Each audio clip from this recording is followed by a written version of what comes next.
Folks, Black Star Network is here. Hold no punches! I'm real revolutionary right now. Support this man, Black Media. He makes sure that our stories are told.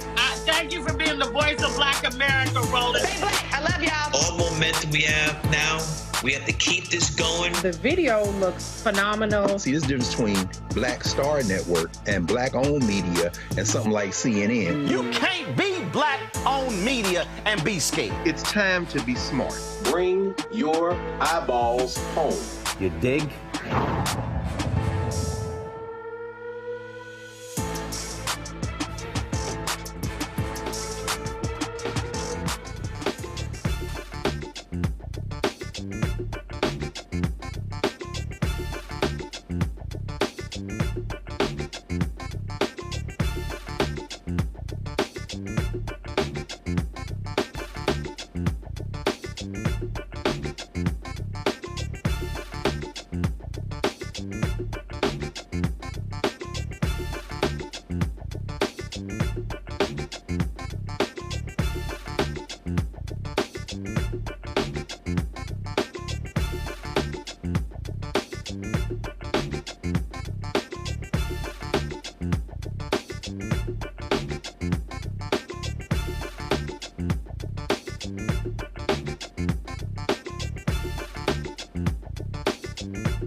is Monday, August 12, 2024. Coming up on Roland Martin Unfiltered, streaming live on the Black Star Network. The estate of Isaac Hayes. They have filed a lawsuit against Donald Trump for the unauthorized use of the iconic song, Hold On, I'm Coming. Trump has played this at his rallies since 2012. More than 130 instances of using it without permission. We'll be joined by Isaac Hayes III and his attorney, James Walker, to break down this lawsuit. Donald Trump is going crazy over the size of Vice President Kamala Harris and Governor Tim Walz's rally crowd. He's now claiming they are using AI to create them. I told y'all that man is crazy. And the excitement of the Harris-Walz campaign is causing some conservatives to jump off the Trump train. I'll talk to one black Texas pastor, a very conservative pastor, who says he is voting, who says voting for the orange man is extremely detrimental, and he'll explain why he is voting for Vice President Kamala Harris. Recent polls indicate then the election-specific anxiety is on the rise. We'll talk with a psychologist about this very issue. Plus, jury selection began with a white woman who murdered a black Florida mother by shooting her through a door. Plus, a Pennsylvania district attorney drops the first-degree murder charge of a former cop who killed a motorist during a traffic stop. It's time to bring the funk. I'm Roland Martin Unfiltered, the Black Star Network. Let's go. He's got it. Whatever the miss, he's on it. Whatever it is, he's got the scoop, the fact, the find. And when it breaks, he's right on time and it's rolling. Best believe he's knowing. Putting it down from sports to news to politics. With entertainment just for kicks, he's rolling. It's on go, roll, y'all.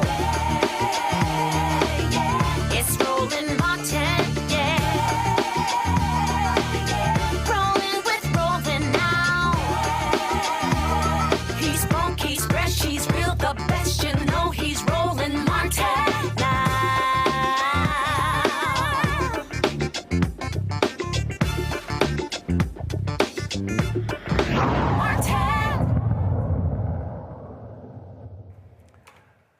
All right, folks, a lawsuit has been filed against Donald Trump by the family of the late singer Isaac Hayes, demanding that him and his campaign stop using his music during campaign rallies. According to the lawsuit that was dropped over the weekend, Trump and the campaign, they've used the song Hold On, I'm Coming more than 134 times. And that song was written for the R&B duo Sam and Dave. Trump last used it at his August 3rd rally in Atlanta. And so the estate makes it perfectly clear to Trump, hey, no, you didn't get permission for this. And they're demanding $3 million. Joining us right now is Isaac Hayes III, who is the founder of Fanbase social media app. His attorney, James Walker, joins me here in Washington, D.C. So first and foremost, Isaac, I'm going to start with you. How many times prior to the lawsuit had y'all told the Trump folks, stop using your dad's music? Well, I've posted about it on social media about 4 times, and we sent a cease and desist over a year ago for him to stop using the song. So it's been a while. Every time that I happen to catch him using the song, I make a statement via my father's social media account and then repost it and, say, stop using the song, and we don't want any part of Donald Trump using that record. James, cease and desist sent a year ago. Did they ever respond? No, never responded. Just totally ignored it? Just totally ignored it. And the copyright is now back in the family's hands, and we're going to enforce it. We feel a $3 million fee is appropriate for the licenses that have been used that you alluded to. And that's just what we found. We think it may be more than 134. Now for the audience, explain to them how this works. Because over the weekend, we saw Celine Dion also send a letter, post a note, and sent a letter to the Trump campaign as well, because I guess there was a rally in Montana, and they used her song from the Titanic. Yes, they did. And she was not happy about that as well. So when there's a rally or a public event, how does that work when music is used? Sure. Normally you have ASCAP and BMI, and they'll give a license. These are music performance rights societies. Right. And they'll give you a license to say you can use this music in a venue. But most of those venues will rent the venue out to you. for you to bring your conference in. Once you bring your conference in, you have to get special permission, particularly political rallies. Because with political rallies, a lot of times, as Mr. Hayes has said, he doesn't allow you to license his family's music at political rallies because you don't want to send a message that you're endorsing a particular candidate. Right. So what Donald Trump should have done is what we saw Kamala do. She got permission from Beyonce. She's using Freedom, Madam Vice President, she's using the Freedom song, I believe, by Beyonce, and she's gotten permission. Mr. Trump didn't do that, so technically, Mr. Hayes could ask him for $100 grand per rally or more if he wanted to really go hard. I think the fact that he only said pull it down and let's work out a nominal amount, which I think was the $3 million, was more than considerate given how many abuses there have been, given the fact that there's been demand letters sent out in the past, given the fact that he's tweeted about it. I mean, what do you do? So we're going to seek injunctive relief on top of this complaint. We're going to also seek that all of the venues be held accountable and the ad agencies and the third parties. Like, I think you have super PACs. Yep. And I may need to get with your office or other experts in this field to understand who are some of these people that are at these rallies. But we believe there's some super PACs that are pushing these videos. Now, one thing I want to point out, Roland, you have a license to use it in a venue. But when you put that music in a YouTube video, that's not a venue. So to me, that's another license. When you walk around the country as Trump does. And for people who don't understand, if we play music on this show, matter of fact, I remember we had B.B. Winans on the show, and we had him on the show to talk about his new song. We got a YouTube strike, and so they actually hit the video. We had to send them an email saying we were given permission to play this song, and then they lifted the strike from our account. People need to understand that's how these things work. That's totally how it works now with YouTube, Google Play, Apple Music, all of these digital Instagram. Everybody, this brother here, Mr. Hayes, he has probably seen Donald Trump have 500 million views of these different rallies on these different platforms. So the license Donald Trump and company would need would be beyond just Montana, beyond just LA, New York, wherever he's campaigning. It would be a license that would have to cover digital, outdoor, a video. If he's sending out emails to his financial donors and he's putting that video in it, we want to know about that. We want to be paid. You're using our video and our music, hold on, I'm coming, and he's doing the corny little dance, and he's making millions of dollars from it. Isaac, I remember when I was at CNN, I can't remember which one we had, but I remember when Soledad had a morning show, they would often send us, they said, hey, what songs you want to play tomorrow? And we would send, 5 or 10 songs, and they would say, hey, we have the license for this one, but not this one, because they had either ASCAP or BMI. So a lot of people out there don't really understand how artists, how songwriters, and in this case, how estates still get paid. It's no different than when the courts rule at the King estate on the I Have a Dream speech. You just couldn't just put it in a video. You couldn't just air it. You had to actually get permission from the estate or pay a licensing fee to do so. Yeah, well, typically these copyrights are owned by publishers along with the songwriter. So the unique situation that we're in now is my father's copyrights starting to expire, which means they were getting terminated and returning to the family. So before 1978, any song written before 1978 would return to the artist or the heir of those artists after 56 years. So Hold On, I'm Coming was written in 1966. So 56 years after that is 2022, which March of 2022 is when the copyright returned to our family. That's unique because once these copyrights typically return to the family, a lot of these estates sell. I know you often hear a lot of times artists are selling their catalogs. They're doing these huge deals. They're selling their, their masters. They're publishing to these large entities. And I chose not to do so, and instead retain ownership of the copyright for ourselves. So we don't have to abide by the rules that typically publishers do. And sometimes the publishers like to remain neutral, so they don't want to get involved in political stuff. So even if someone like Donald Trump does use a record, right? They might not.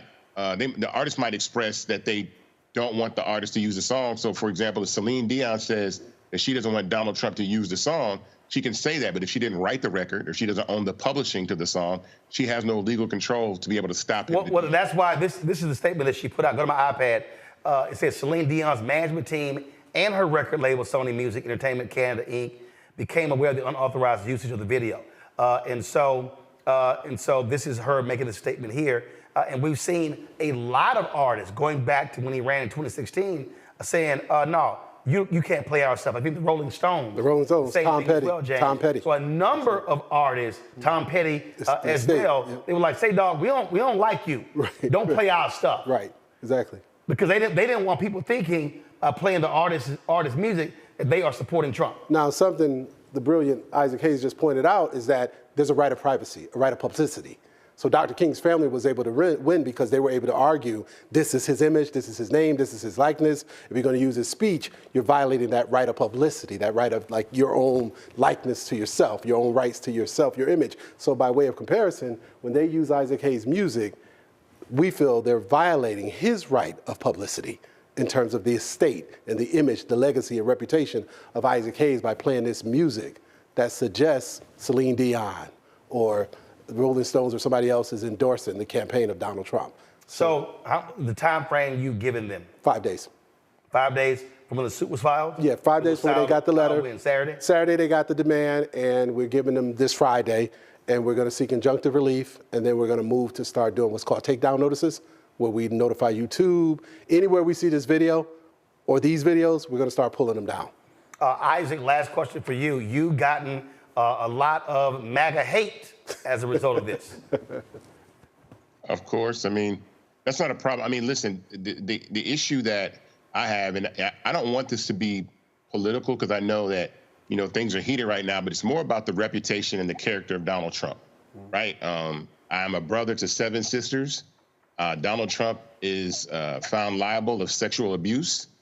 He says horrible things about Kamala Harris, his opponent in this election. And so as a man that has 7 sisters, I don't want anybody to hear "Hold On, I'm Coming" and think of Donald Trump in that way for his character and his persona and the image that he portrays with, you know, his racist rhetoric, his divisive rhetoric, hateful rhetoric. So I don't want any part of that. And I don't want Isaac Hayes' legacy to be any part of that as well. I did get a kick, Isaac, out of these people who actually tried to tell you that Trump made the song popular. Yeah, I mean, it all day. That is probably, "Hold On, I'm Coming" is probably one of the biggest songs in the catalog of songs that we do own. We get multiple licenses a year. This song is used, and those licenses do get in excess of $100,000, $300,000 just, you know, to be used in ads and in TV and film and stuff like that. So the value of that record has already been there. It's just we're in the unique position that we are the copyright holders and not some of these major publishing companies that do tend to be a little neutral when it comes to, you know, Democratic and Republican parties. And so I just don't have to follow those rules. And Roland, along that line, when he came in my office and we talked about doing this, one of the things he pointed out to me, and I agreed, many of these artists, if they're signed to a major label and that label is a publicly traded company, it's very hard for them to challenge Donald Trump because someone in that infrastructure is saying, oh, ignore that letter you got from the little junior level associate. We're not going to bother you, Donald.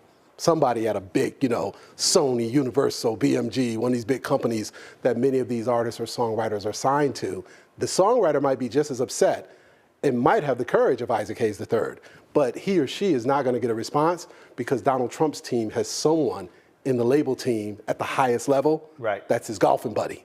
And it's saying, or as a donor. Or as a donor, right, that part. Got it. So we applaud Mr. Hayes because he, Liz Garner, his whole team, they're standing up. They're fighting back and they're taking the hits that are going to temporarily come. And again, I think what the public doesn't fully understand and fully grasp is that when you start talking about when you possess the rights to the music, we're talking. Sir Mix-a-Lot talked about the millions he made off of ringtones. Right. You're talking commercials. Right. A lot of old school music. It's crazy when I'm sitting here talking to my nieces and nephews. They don't know the song except when it aired, when it was in an animated film. Right. Oh, that was in this film. I'm like, what the hell are you talking about? No. Right. So the public doesn't really understand, Isaac, how this music lives in so many spaces, and this is a licensing music is a multi-billion-dollar business. 100%. I think that, again, this song was a hit in 1966, and it's been used in numerous films, video games, ads, like I said, repeatedly, over the last 50, 60 years. And so it's a very valuable piece of publishing property that I want to make sure that is protected and not sullied with the brand of Donald Trump, regardless of the fact that he's running for president. That has nothing to do with it. It's the character of the man. And so that can actually devalue. I don't want somebody to hear that and say, I'm not using that, because that's, we don't represent the Trump campaign. We're not endorsing Donald Trump. So we want no part of that. And so this record needs to be no part of that as well.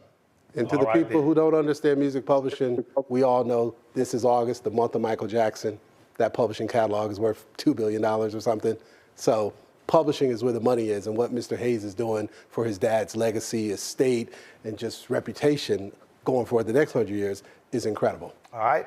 James, we appreciate it. Keep us abreast of what happens. Isaac, we appreciate it. Thanks a lot. Thank you. All right, folks, got to go to a break. We'll be right back. Roland Martin Unfiltered on the Black Star Network.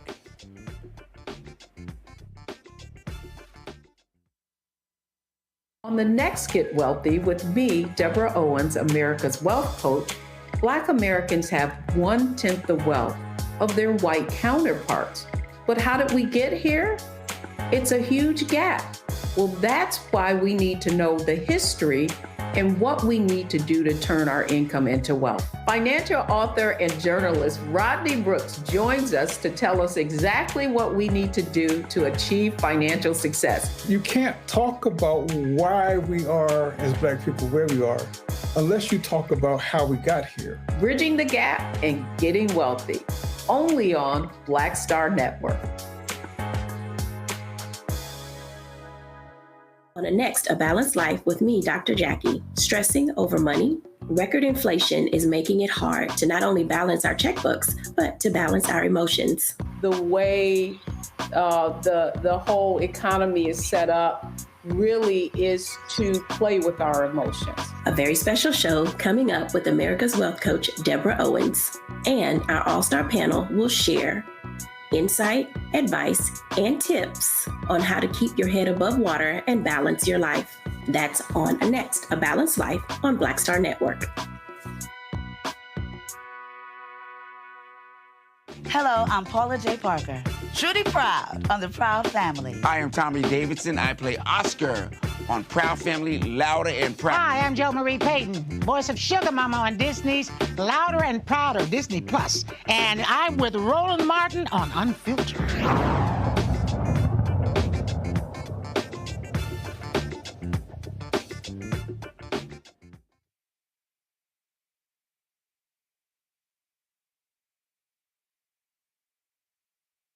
Hey, folks, my panel, Dr. Julianne Malveaux, economist, author, president of Mara Bennett College, joining us from D.C. Dr. Amakongo Dibinga, senior professorial lecturer, School of International Service, American University out of D.C. Renita Shannon, former Georgia State representative, joining us out of Atlanta. Glad to have all three of you here. Follow the money, Julianne. This lawsuit, again, follows what so many other artists have done. They don't want any association with this thug, Donald Trump. And what they're saying, no, don't just not play our music. Time for y'all to pay up. Absolutely right. I'm happy that Isaac Hayes III has done this, and his attorney is right on point with what the issue is. There are economic losses here. Basically, the use of that, so Hold On, I'm Coming is one of our iconic songs. 66, I was a kid, but I remember singing it out in the yard, and it was associated with Sam and Dave, associated with Isaac Hayes, and they're basically denigrating the brand. They're basically taking the value of the brand and taking it down. Because who wants to be associated with a 34-time felon, convicted rapist? Don't get me started. Who wants to be associated with that? So as you said in the segment, Roland, some young people only see certain music. They don't see the artist. They see it through, it was in a cartoon, it was on X or Twitter or whatever, and they will associate it with that band. And that's what they don't want. So they're fighting for the integrity of their brand, and the integrity of the brand is worth money. And so when you besmirch the integrity of the brand, you're stealing from them. I think that Mr. Hayes has been very modest. He's asked for a modest, it's 134 times $3 million. He could ask for a lot more. He could ask for 100 grand per. Because after all, he asked them, he told them to stop. They refused to stop, number one. Number two, they never asked permission. This is a caucasity of Mr. Trump. I'll do whatever I want. And the thing about it that's so ironic, this man places high value on his brand. He made a lot of money with the Trump Hotel this and the Trump this. He even got some Trump tennis shoes. And so if he wants his brand to have integrity, how come he can't respect the integrity of other brands? And let's be real clear here, Amakonga. What you're dealing with is you're dealing with a thug who has left a paper trail of folks that he owes. MSNBC did a breakdown over the weekend. This was a graphic they posted. These are all of the cities he owes money to across the country. You're talking about as little as, and one of the reasons they said that he did not land in Billings, Montana for the rally last week is that they were prepared to seize his airplane with a lien unless he plays at $42,000. So he landed 2 hours away and then drove into Billings for the rally. But what you see here, he owes Minneapolis $530,000. He owes the District of Columbia $9 million for that July 4th military salute or whatever the hell took place in addition to his inauguration. And so this punk he just doesn't want to pay people. And so I like the fact that they're going after his pocketbook. Yeah, absolutely. You got to love it. And when you talk about even when he was running for office, so many of the small businesses and people who were talking about they were stiffed by him. And he's like, well, I just don't pay for crappy service. It's a lie. He's cheap. He's stingy. He doesn't care about the people on the ground. And I think that every place that the vice president and Walz go to, they need to mention that. They were just in Arizona, a place where Trump owes money for these rallies that he didn't pay. And they want to talk about this is a guy who's going to help the economy. But further to the point about this, I post videos up on YouTube all of the time. And if I have something in there that I didn't realize was this or that, they take it down quick within 24 hours or less. And so I don't understand how some of these places move so slowly as relates to this particular issue. And so I'm so glad that Hayes III and his lawyers are working hard on this. But I feel like these companies, the Googles and YouTubes, they should be moving as fast as they do with regular folk who are dealing with these issues on a regular basis. But this is pattern and practice of Trump not caring anything about Black people. In the same way that he doesn't care about Kamala's name and says, say whatever you want, there's 9 different ways to say it. He's saying the same thing about, I can just take this music, I don't care. This is how I do with Black people, and they just got to deal with it. And I'm so glad that they're coming for him, and we got to all keep coming for him because he's never going to stop. And I didn't know that whole thing about what you were saying about the Billings and why he landed where he did. But this is the country saying, we're tired of this dude, and we're not going to continue to let you be a fraud in all of our lives, whether we're talking about entertainment or political rallies or anything like that. And pay us in D.C., man. We're owed that money. Renita? Yeah, I think it's fair to say that the Republican Party as a whole probably has little respect for artists. And I say that because it's almost exclusively Republicans that get busted with using artist songs and not having permission. And then when the artist says, please don't use my song, they continue to use it. So Donald Trump is absolutely a repeat offender. He's been busted by Adele, Elton John, Aerosmith. I mean, the list goes on and on, not even to mention Isaac Hayes and Celine Dion, who told him this weekend, definitely stop using our music. This is just what he does all the time. It's just use folks' music. They ask him to stop, and he continues to do it. But he's not the only one. John McCain, Mitt Romney, they all had the same issue. Republicans, one after another, being told by artists not to use the music in their rallies, and then they continue to do so. So to me, it just kind of shows a lack of respect in general for artists, that they just can't even respect that these people have used their creative ability to come up with these songs, and they can't even respect when these artists are saying, don't use my music. Well, my deal is take them to the bank. Absolutely. And so you want to get his attention? Yeah, you focus on that damn money. I like it, and sometimes you got to go ahead and check them. All right, y'all, going to a break. We come back. Can y'all believe these fools Donald Trump and J.D. Vance are so desperate. Now they're trying to suggest that the vice president, they using AI in their campaign rallies, in their photos. Trump, you the one using AI showing you with black people that don't exist. Because ain't nobody black trying to hang out with you, except for a few crazy-ass fools. We're gonna discuss that when we come back. Don't forget, supporters of what we do, y'all. Join the Bring the Funk fan club. You can, of course, send your check and money order, P.O. Box 57196, Washington, D.C., 20037-0196, Cash App, $RM Unfiltered, PayPal, R Martin Unfiltered, Venmo is RM Unfiltered, Zelle, Roland at RolandSMartin.com, Roland at RolandMartinUnfiltered.com. We'll be right back.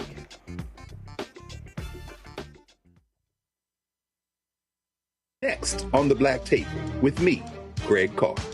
It's a rare occasion when a course taught in high school becomes a topic of national conversation, let alone a burning controversy. But that's exactly what happened with Advanced Placement African American Studies, courtesy of a certain Southern governor who's taking offense. On our next show, we take you inside the classroom for an up-close look at the course through the eyes of the teachers that teach it, the students that are taking it, and the communities that surround them. And so many of the kids we saw, the truth. And, it just impacts those kids in such a big way. A master teacher round table on the next Black Table that you do not want to miss, right here on the Black Star Network. Coming soon to the Black Star Network. I still have my NFL contract in my house. Having a case. It's 4 of them for my 4-year contract. I got a $600,000 signing bonus. My base salary for that first year was $150,000. Matter of fact, $150,000. $150,000. That's what I made. $150,000. Now think about it. My signing bonus was a forgivable loan, supposedly. When I got traded to the Colts, they made me pay back my signing bonus to them. I had to give them their $600,000 back. Wow. Yeah, I was so pissed. Because, I try to be a man of my word. I'm like, you, I'll give you your money back. Even though I know I earned that money, right. I gave them their money back. I gave them $600,000 back. But yet, I was this malcontent. I was a bad guy. I'm about the money. It wasn't about the money. It was about doing right. Because I looked at, because you look at contract. Look at John Elway. John Elway was making $1 million, $800,000. I was making $150,000. I was doing everything. And I'm like, but yet I was, I got so many letters, so I just play for free and all that kind of stuff. You don't forget that kind of stuff. Right. That stuff is hurtful.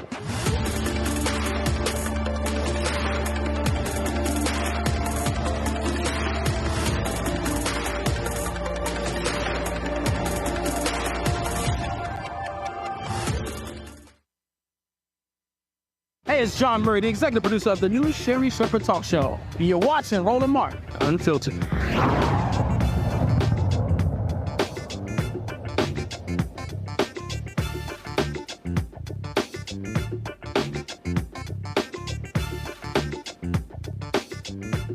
Okay, how desperate is Trump getting?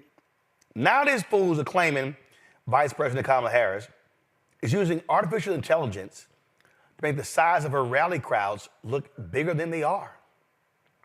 Oh, yeah. Last week's rally in Detroit Metro Airport had about 15,000 people. Trump says the Harris-Walz campaign faked the size of the crowds. This idiot posted this on social media. Has anyone noticed that Kamala cheated at the airport? There was nobody at the plane, and she AI'd it and showed a massive crowd of so-called followers, but they didn't exist. She was turned in by a maintenance worker at the airport when he noticed the fake crowd picture, but there was nobody there. Later confirmed by the reflection of the minor-like finish on the vice presidential plane.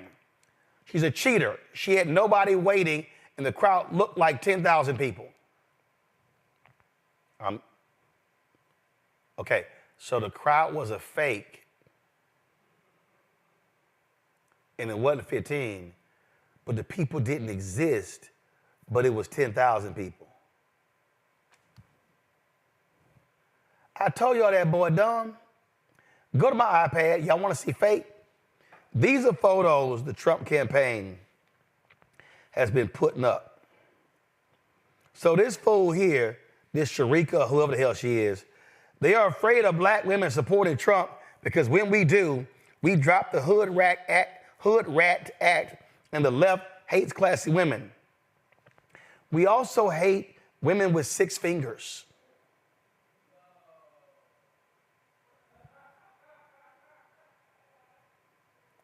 We also hate women with 4 fingers. We also hate when you got a left hand on the hip of a person who's on her rights. Y'all, Lord have mercy. See this other fake hand? This is a white hand. Oh, so Donald Trump arm, y'all, come on. Want to see fake as well? Ain't nobody in this photo. Y'all, come on. Y'all know damn well Donald Trump. Come on, y'all. Look at this here. Fake, fake, fake, fake, fake. Y'all want to know how they fake? What camera she looking at? She looking into the camera. She looking to the wrong camera. Right camera. He looking to the, y'all, come on. This boy is faker than a $28 bill. A Congo, they really think we dumb. Come on. First of all, Trump ain't had that many black people hanging around him since his rally in Tulsa. And hell, he killed a few of them, including Herman Cain, because of COVID. Oh, man. Yeah, you ain't never lie, Roland. Yo, but they do think we're that stupid. And there are people out there who are really going to buy that and say, wow, I guess black people do roll with him. And, you know, I heard the sister who had Essence this morning, you know, on Morning Joe, and she was like, yo, y'all got to stop falling for this nonsense about black men and women being divided. I mean, clearly, as we see evidence with the calls you have been organizing, Roland, black men have been behind Kamala Harris, just like we were behind Obama and so on and so forth. The biggest concerns are white men and women as it relates to who's going to support her. But they keep throwing out these things to say, wow, look at this image. Trump has support of black men. Look at this image. Trump has support of black people. So I'm sick of the laziness and just outright lack of fact-checking that many of these media outlets are doing just to sell some type of narrative about black men not supporting Kamala Harris. And when it comes to the larger picture of the AI crowds and everything, this was a man who said he had more people at his rally than the March on Washington. And again, going back to lazy journalism and the like, none of these people are challenging him. And I understand that there's certain value in letting him ramble because it gives us more fodder. But at some point, people have to understand that this man lives in a delusional world. He's a delusional individual and he's dangerous for the country, but they are just comfortable giving him this type of airtime for lies, for outright lies. And none of these Republicans are challenging him, but I'm glad we got the Black Star Network here to set the record straight and maybe some other networks out there. But this man is spiraling, and it would be funny if it wasn't so dangerous for the country. This is pretty interesting here, Renita. Somebody put this up. This is not the actual account of Tim Walz, but I thought it was pretty funny. It's time to come clean. The Kamala Harris campaign created me with AI to make Donald Trump feel insecure and J.D. Vance feel like a real boy. They are having so much fun mocking these idiots. They are, and that kind of sounds like something Tim Walz would say. But to your point, I mean, it's kind of crazy. They are so desperate in this campaign. And correct me if I'm wrong, one of the ways that you know that they are so desperate in this campaign is because we are literally seeing things happen this time around when he's running that I don't remember happening the first time he ran. So, for example, the Arizona mayor, the Mesa, Arizona mayor, who's a Republican, endorsed Kamala and said he's going to vote for Kamala and is really working for the vice president's campaign to get her reelected. the first time around when he ran, many folks who were sick of him, they just said nothing. They did not go as far as to endorse the Democrat candidate. They just kind of stood by and said nothing. This time, you have got people willing to proactively show that they are completely sick of his nonsense, and it just happens to be a lot of Republicans. So they are completely desperate. They don't know what to do. As I said before a couple of weeks ago, they've spent all this money attacking President Biden, and now he's not even the nominee anymore, and now they're struggling to get something that will stick to Kamala and Tim Walz, and they have nothing. And so they're resorting to calling things AI. But what is not AI is, like I mentioned before, Republican mayors and even members of his own family coming out to say, the last thing I would do is actually vote for Donald Trump. I absolutely love the fact that they are losing their minds. And so I say keep hitting them. There was a column earlier. Ezra Klein made this point. It was in the New York Times. He said, the Biden team actually made Trump bigger. He said the Harris team, they're making him small. They are so under his skin. They don't know what to do, Julian, and I love it. I mean, and that's what you do. You irritate his little silly ass. And you mock everything. You mock everything about him. And I remember there was a clip where he got mad. You know, I don't like people laughing at me. Oh, my God. Please keep laughing at him. Yeah, all together now. Ha, ha, ha, ha, ha. I mean, you know, Roland, this is the kind of stuff you can't make up. I mean, it is truly totally absurd. He's obsessed with crowd size. And clearly, Kamala is just pulling the people in, but he's obsessed with crowd size. His own people. Mike Johnson, Speaker of the House, Kevin McCarthy, used to be Speaker of the House. They told him, can you just stick to the issues? But the fact is that he's losing it, so he doesn't remember what the issues are. All he remembers is, let me attack, attack, attack. And the reason why Vice President Harris and Tim Walz are getting such play is both because they're better, but also because their energy is so much more positive. You've got this dour old man who scowls his way through a rally, who lies 130 some times in 60 minutes, 2 lies a minute, 2 lies a minute. Like Pete Buttigieg says, he wins the lying Olympics. So you got this dour old man who's mad as hell at everybody, and then you've got this young, vital, attractive, dancing sister, and you got Tim Walz, who reminds you of like everybody's favorite uncle with the little sweaters he wears. And I mean, they give out a good vibe. And he just gives out, I don't want to be in the room with that. That's literally what he gives out. And so that's why people are coming to them. Some people who disagree with their positions, they feel like we don't need to be in this negativity. And he's such a liar. He continues to paint the economy as failing. We have economic issues, especially around inflation. But our economy is not failing. Our country is not going to hell in a handbasket. How does that make people feel? How does it make people feel? We're talking about young people who have not started voting yet, or not part of voting culture. And you've got this, Scrooge on one hand, and then you've got this energy, the dancing VP on the other. What you gonna do? I believe it's driving them crazy. Renita made the point about the mayor of Mesa, Arizona, Republican John Giles. He spoke at the rally she had there in Arizona. Here's what he had to say.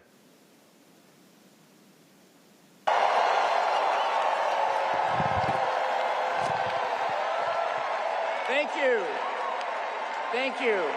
I am the very proud mayor of Mesa, Arizona, but thank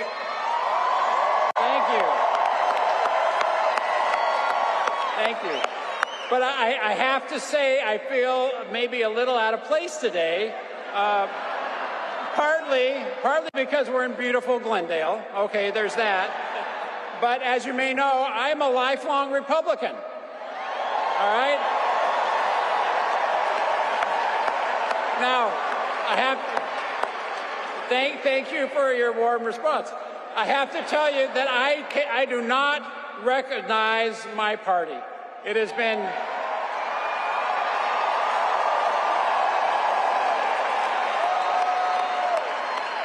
the Republican Party has been taken over by extremists that are committed to forcing people in the center of the political spectrum out of the party. So I have something to say to those of us who are in the political middle. You don't owe a damn thing to that political party.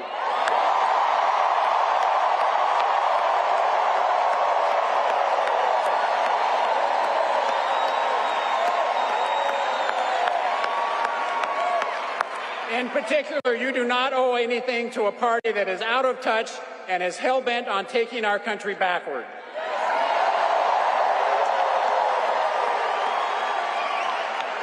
And by all means, you owe no displaced loyalty to a candidate that is morally and ethically bankrupt.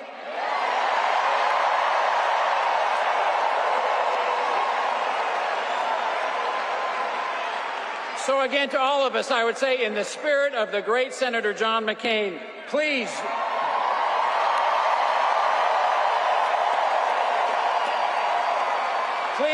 please join me in putting country over party and stopping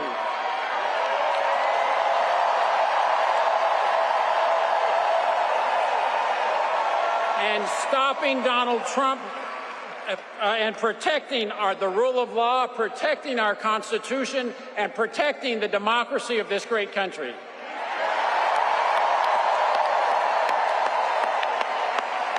That is why I'm standing with Vice President Harris and Governor Walz.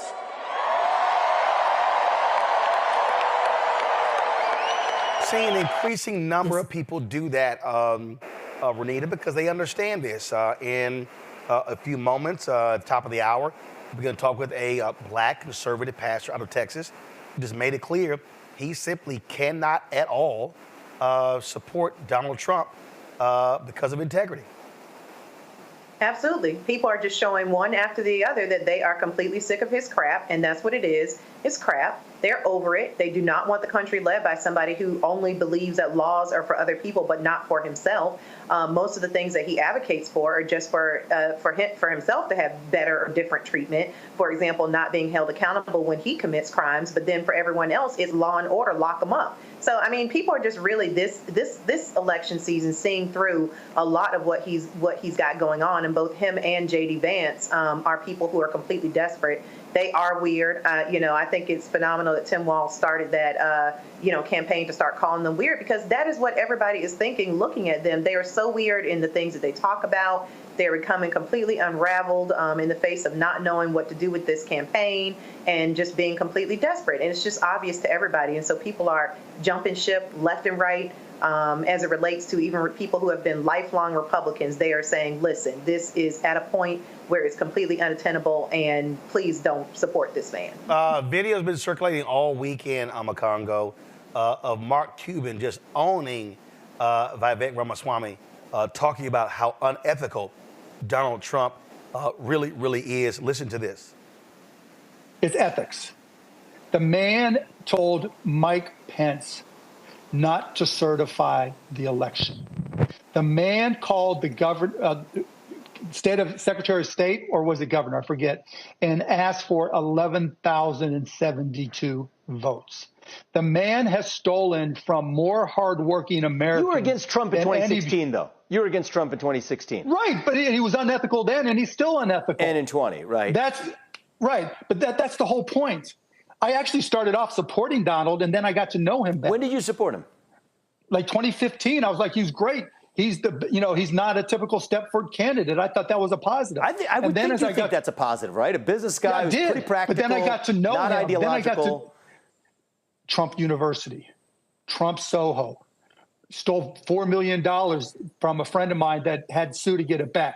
Mike Pence, 40 out of 44 people. Just take a look at the 4 years, because each of these are just going to be separate sort of personal attack rabbit holes. Look at the country in those 4 years. No, they're not personal attack rabbit holes. They're legitimate things that actually happen. So do you think the country, do you think the economy prospered and border crossing issues were far better under Donald Trump under those 4 years than they've been in the last 4 years? You disagree on that premise too. No, because if you look at border crossing, what was Obama's nickname? The deporter in chief. If you look at actual crossings, they were lower under Obama, and when Obama came in, they were higher, and he continued to lower them until the last couple months. On the economy, Obama took a fucked up economy and improved it, and Trump inherited that. right? And actually, inflation grew by 25% under Trump over Obama. But the one certainty about the office of the President of the United States is the complete uncertainty, that you have no idea what comes next. Would you agree with that? Yes.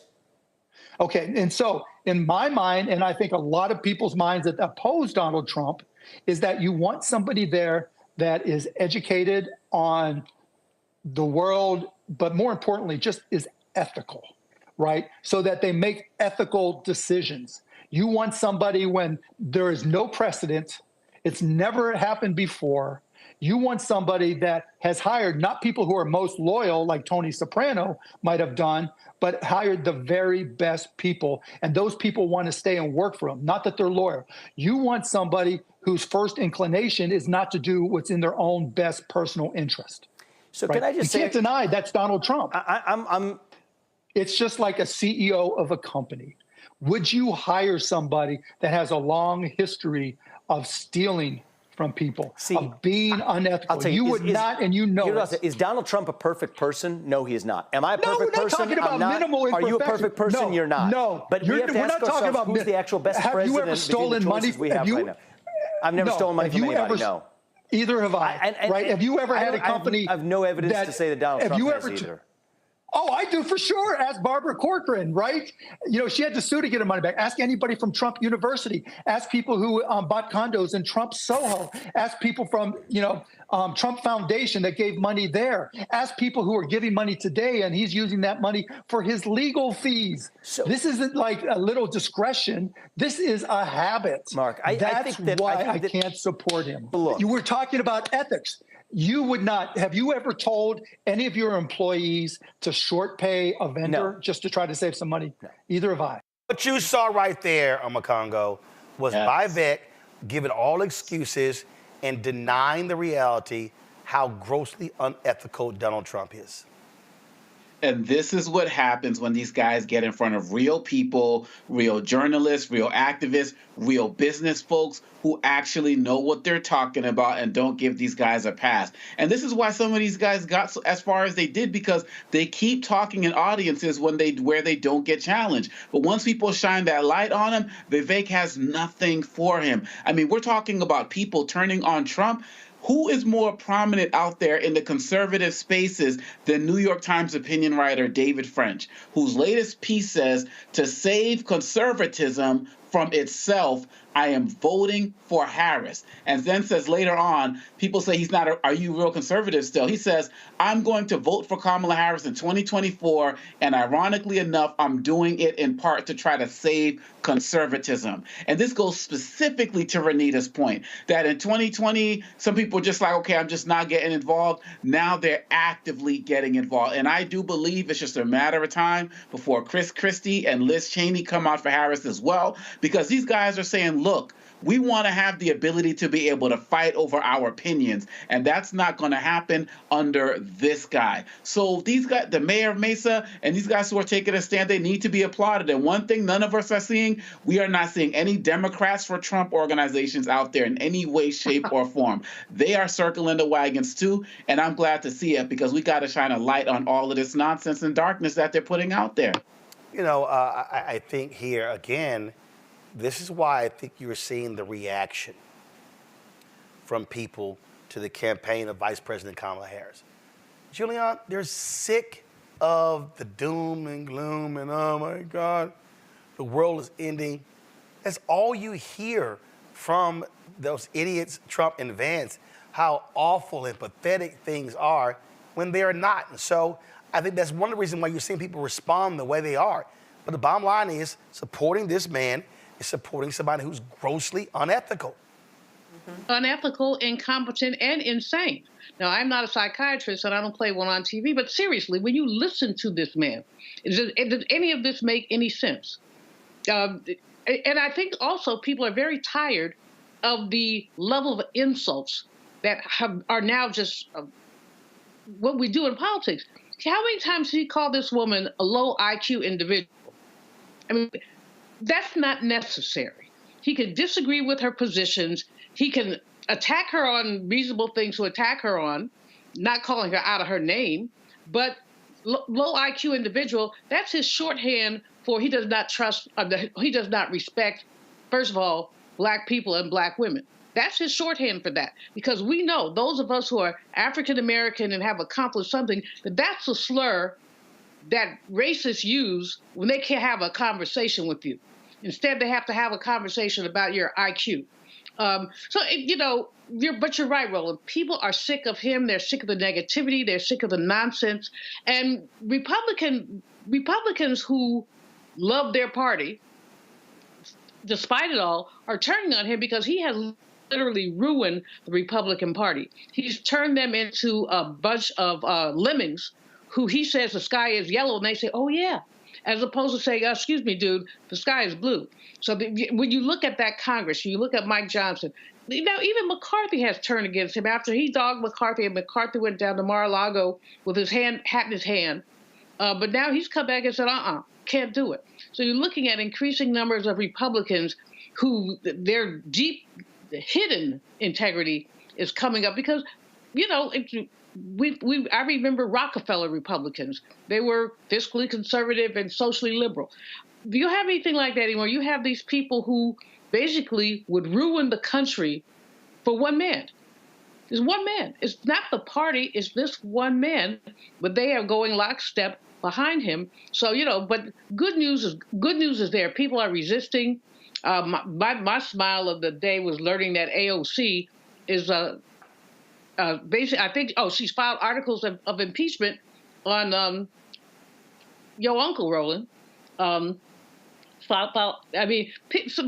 are fighting back, but I hope that we fight back soon enough to save this country from Project 2025 and for a Trump victory in 2024. And even if he loses, as President Biden has said, he's going to come up with shenanigans. That's why some of his AI stuff and other stuff, he said Kamala's cheating.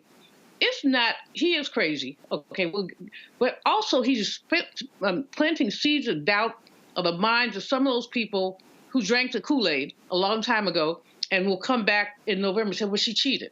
So, we've got to be very careful. Couple of things just in. A judge has ruled that Robert Kennedy Jr. can stay on the ballot in North Carolina, but in New York State, a judge just ruled that he is not a resident of that state and his name will not be on the ballot. He had claimed that he was living in this, room in this house, knowing damn well he was living in a mansion with his wife in California. Well, the judge is like, nah, player, you don't live here. So he's been booted from the ballot in New York State. We'll see what happens next. All right, y'all, gonna go to a break. We come back. We're gonna talk with a Black pastor in Texas. Fair to say, if you want to, he's a conservative pastor.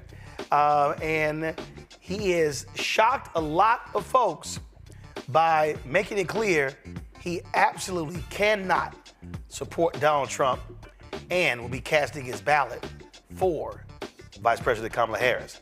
I will talk with Pastor Dwight McKissick next, right here on Roland Martin Unfiltered on the Black Star Network. When you talk about blackness and what happens in Black culture, we're about covering these things that matter to us, speaking to our issues and concerns. This is a genuine people-powered movement. There's a lot of stuff that we're not getting. You get it, and you spread the word. We wish to plead our own cause. Too long have others spoken for us. We cannot tell our own story if we can't pay for it. This is about covering us. Invest in Black-owned media. Your dollars matter. We don't have to keep asking them to cover our stuff. So please support us in what we do, folks. We want to hit 2,000 people, $50 this month, raise $100,000. We're behind 100,000, so we want to hit that. Y'all money makes this possible. Checks and money orders go to P.O. Box 57196, Washington, D.C. 20037-0196. The Cash App is $RM Unfiltered. PayPal is R Martin Unfiltered. Venmo is RM Unfiltered. Zelle is Roland at RolandSMartin.com.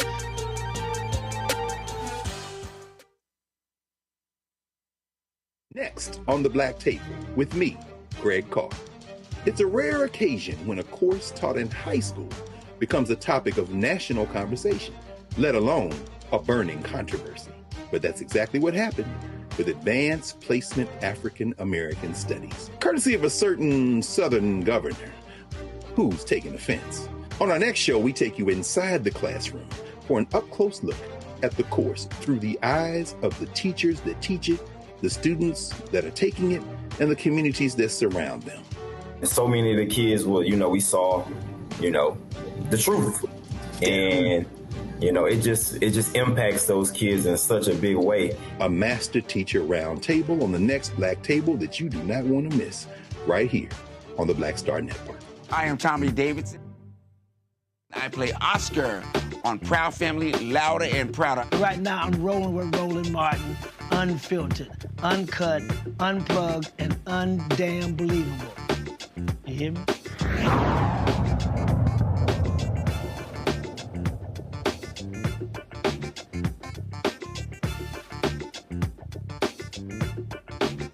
All right, folks, white conservatives whiting on C-SPAN, on Washington Journal C-SPAN. Ann Coulter said the vice president was not a foundational black when host Peter Seen addressed Donald Trump's claim the vice president happened to turn black while running for office. Trump, of course, made those comments at the National Association of Black Journalists. Coulter said that laws created to make up for the legacy of slavery and being twisted to discriminate against white people in the name of diversity to the advantage of recent immigrants. Listen to this fool. In a recent Substack column, Ann Coulter, you wrote that probably inadvertently and for all the wrong reasons, Donald Trump made an important point when he said of the Democrats' most recent presidential nominee, she was always of Indian heritage and she was only promoting Indian heritage. I didn't know she was black until a number of years ago when she happened to turn black, and now she wants to be known as black. Why do you say that was an important point?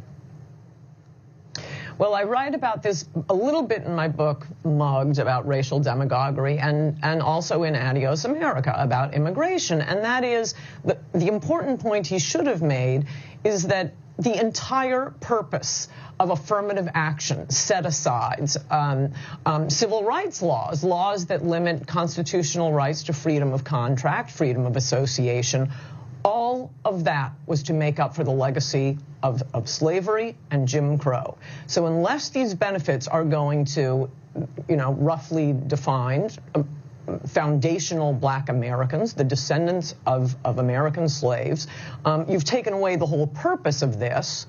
And that is exactly what's happened once we got this huge load of immigrants. Now, a Thai who arrived on Wednesday will get an advantage applying to college, applying to corporations over a heterosexual white male in particular. That's the biggest hate group. But any white American, and all of the civil rights laws have been, and affirmative action and so on, have been twisted into just anti-white hatred and open, egregious discrimination. So to make the point that Kamala isn't a foundational black American, I'm always pointing out to black people, hey, have you noticed Indians are getting all the good diversity jobs? What did we do to Indians? We didn't enslave them. I mean, most of these immigrants coming in, 90% of legal immigrants are from the third world. And mostly we've just run around saving them from earthquakes and tornadoes and coups and starvation. They owe us. We don't owe them. But to switch from the concept of integration and civil rights for black Americans to this BS-y diversity, it's nothing but discrimination against white people. And that point should be made not just to, as I think Trump is always thinking, oh, he's going to win the black vote. He's not going to win the black vote. You ought to do things because they're the right thing to do, not because this is an appeal to black people, like releasing criminals. He thinks he's going to get the black vote by being soft on crime. Anyway, not only to point out to black Americans that their history is being stolen by immigrants, but to remind white Americans that this whole diversity thing is just discrimination against them. You still want to vote for the Democrats? All you're hearing her do, Julianne, Makongo, and Renita, is parrot these FBA people. They've been on social media the last several years doing the exact same thing. And frankly, let's be real clear, many of them are standing with Donald Trump. They are there, they are ops, they're there to be disruptive.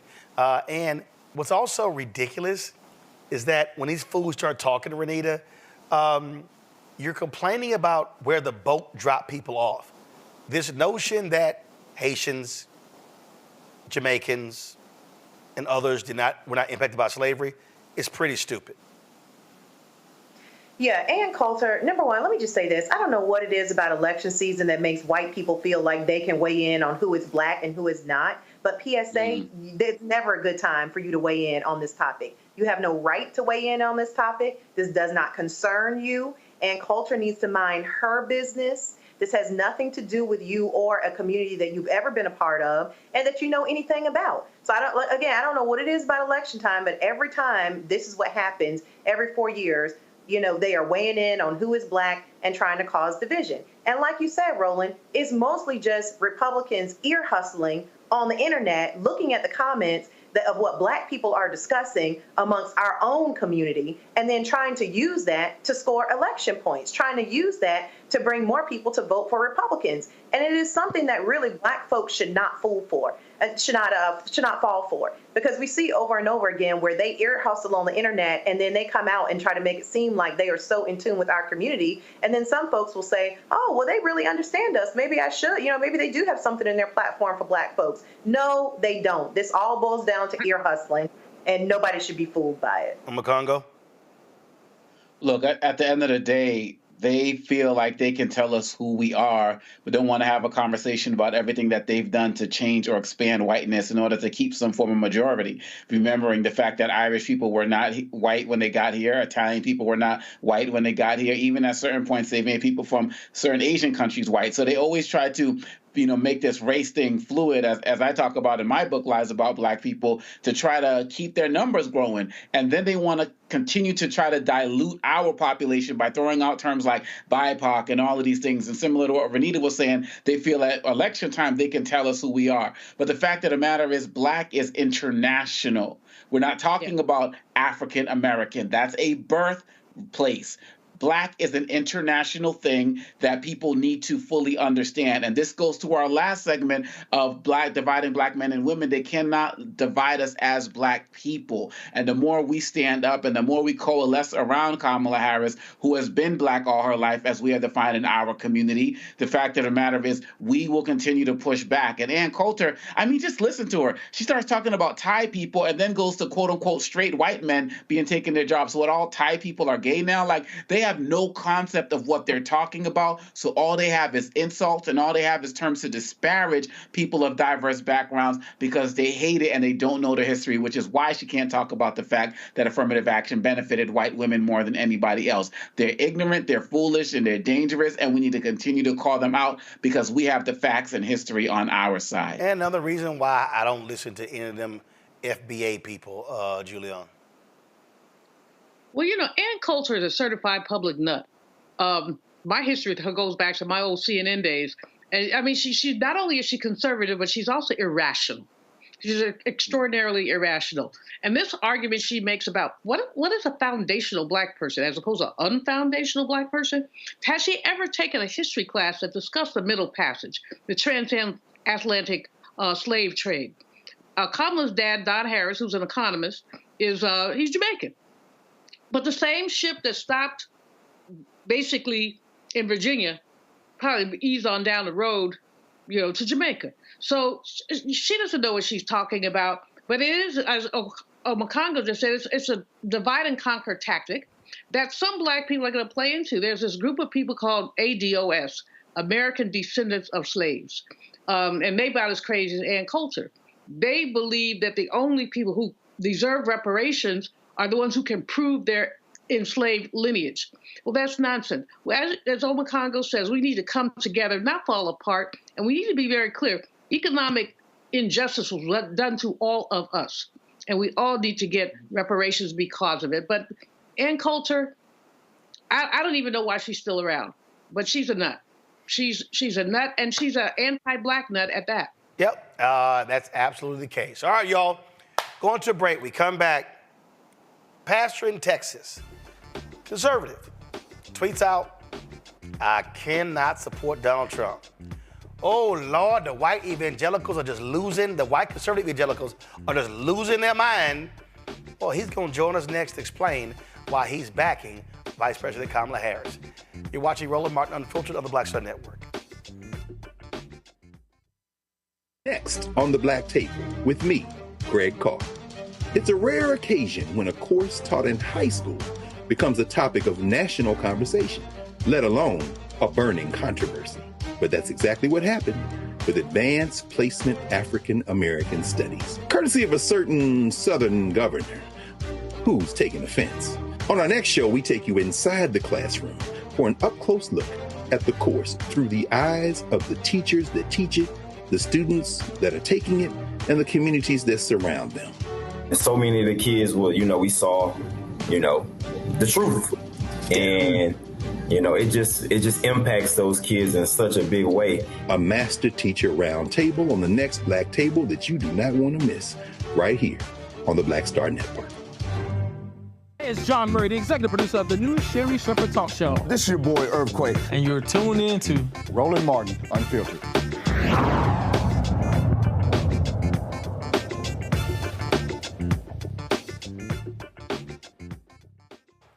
All right, folks, welcome back. So I was perusing social media earlier today, and I'm always looking at different tweets and stuff along those lines. So then I came across some tweets by Dwight McKissick, Pastor Dwight McKissick, out of Arlington, Texas. I've known Pastor McKissick for years, of course, when I was working down there as a journalist. And he posted this on his social media. And I said, man, let's get him on the show to explain. And he lays out here that he's never publicly or in his pulpit endorsed a presidential nominee. He talked about, other candidates and Mike Huckabee when he spoke at his church. He said, of course, as a private citizen, he has a right to endorse, again, not in his pulpit. You have, of course, 501c3 status. He's talked about people like Governor Rick Perry and others who've been there. He said he stood with George W. Bush to pass a constitutional ban on same-sex marriage in Texas. And he said no SBC evangelical counsel will encourage me to distance myself from George W. Bush. He talked about other Republicans he stood with. Then he says, I face backlash and criticism from certain segments of the black community, but never from the white evangelical community. I spoke admirably and appreciatively regarding the candidacy of Sarah Palin. Again, absolutely no evangelical cautions or counsel was given, only a segment of black rejection and backlash. Now that I see merit and value as a private citizen to reach the conviction and conclusion that Kamala Harris is far better qualified and consequently be a better president, white evangelicals and a handful of blacks are screaming, I shouldn't do this. My mother raised me to be much stronger than this. Just like I dismiss black pressure to distance myself from or not speak approvingly of Huckabee, Perry, Bush, Palin, and Daddy Bush, I'm not going to succumb to the pressure to distance myself from evangelicals for Harris. For my mother, who lived in a season where the glass ceiling was impossible to break through, particularly for black women. And for my God, who may have chosen this election and Kamala Harris to symbolically and representatively receive the recompense and reward for all women of colors, all colors of all political parties to break the glass ceiling before the whole world.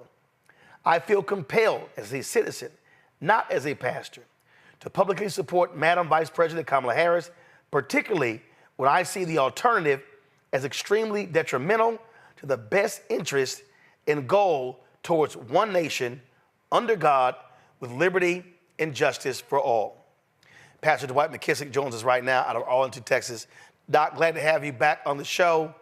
I thought this was interesting because I have been seeing folks like Charlie Kirk and Eric Erickson and others saying, how dare Christians vote for Kamala Harris?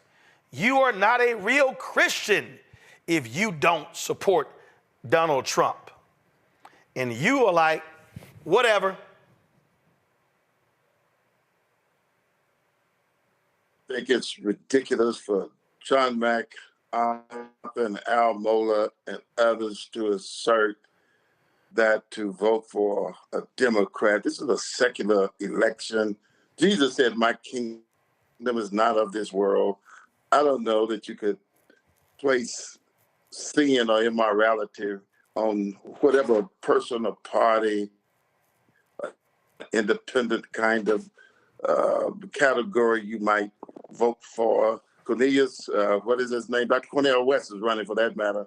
I don't think it's fair or sensible to try and sanctify the voting as some persons or party from a moral or a spiritual point of view are the kind of person or party you cannot vote for. I think that's totally unfair, and black people are not buying that. We will not be controlled by that. In fact, again, this was a tweet that Kirk shot out. Dear Christians, vote like your lives, your values, and your children's futures depended on it, because they do. Make a plan to vote. If we don't show up, the void will be filled by those who hate your faith and despise our values. Vote. Now, of course, he leads Turning Point USA, and let's just say they've had a lot of racists in that organization over the years. So I guess he skipped that part of the Christian values. Yeah, the purpose obviously is to manipulate and control. 3 times over the past 40 years, Republicans have had charge of the White House, Congress, and the Supreme Court, and they did little to nothing to try to enact a constitutional ban against abortion or same-sex marriage, yet they campaigned and got a lot of votes on those bases. A lot of black folk, we thought, hey, I really believe that life begins at conception and that innocent unborn life in the womb ought to be protected. That's just my belief. I also believe that marriage ought to be between a man and a woman. If they were going to prioritize and really canonize that as law, I felt no shame in my game to vote for that. But after 40 years, you still trying to sell me and others to vote for your party under that guise. But now under Trump, they have abandoned the platform planks that oppose abortion and oppose same-sex marriage. That's whatever rules of some kind of moral superiority they were arguing before, they gave it away to Donald Trump. And so I see no basis why a competent, efficient, articulate, experienced person, lady like Madam Kamala Harris, a believer, anybody else, should definitely feel free to vote in that direction without any sense of having denied the faith, as Al Mohler would argue, or the stewardship of the vote, or the discipleship of the vote, all that kind of language just to ensure that white males reign supreme and the Republican Party remains supreme. You tweeted this, and I want to read this, and I want you to expound. You said, I endorse Kamala Harris because if my choice is to choose between the cumulative governance experience between Harris and Trump, Harris wins hands down. If I have to choose between one who embraced the January 6 rioters and who promises to pardon them if reelected, versus one who sees January 6 as the most dangerous threat to our democracy we've ever experienced in American history, I will choose Harris, who recognizes January 6 for what it was, an attack on American democracy, an attempted coup. You later say she has more sense, more education, more experience, more respect for the Constitution, and has the capacity to bring America together as one nation, while we all hold to our convictions and political opinions under God in ways Trump could never do or desires to do. And then you close it out by saying, I'm convinced She won't be insulting, insensitive, demeaning, disrespectful, and ridicule people or persons in the way Trump does. And that's important to me. She will not offer immunity to police on the heels of a clearly unjustified murder of an innocent, unarmed black woman, as Trump did, and that's important to me. That's the thing, Pastor McKissick, that when I watch these white conservative evangelicals, and they make excuses for January 6th, and they make excuses when he attacks people for the disabilities. The other day, he attacked John Tester. Oh my God, he had the biggest stomach I've ever seen. They revel in those things. And I just sit here and go, which part of Christianity is that? Exactly. When you look at his personality and the well-documented racist statements and insults he's just handed out to just about everybody other than white males, and of course, if he don't like certain things about white males, he hand them out there. I just cannot in good conscience cast a vote for a man who has demonstrated over and over again his insensitivity and his just lack of common decency and dignity. That's beneath the office of the White House when we have the option of an articulate, intelligent, affable, accomplished person like Kamala Harris. And just over a period of time, I just reached the conclusion I cannot justify, rationalize, or defend voting for Trump, which I wasn't going to do. I would have voted third party or not vote for the presidential.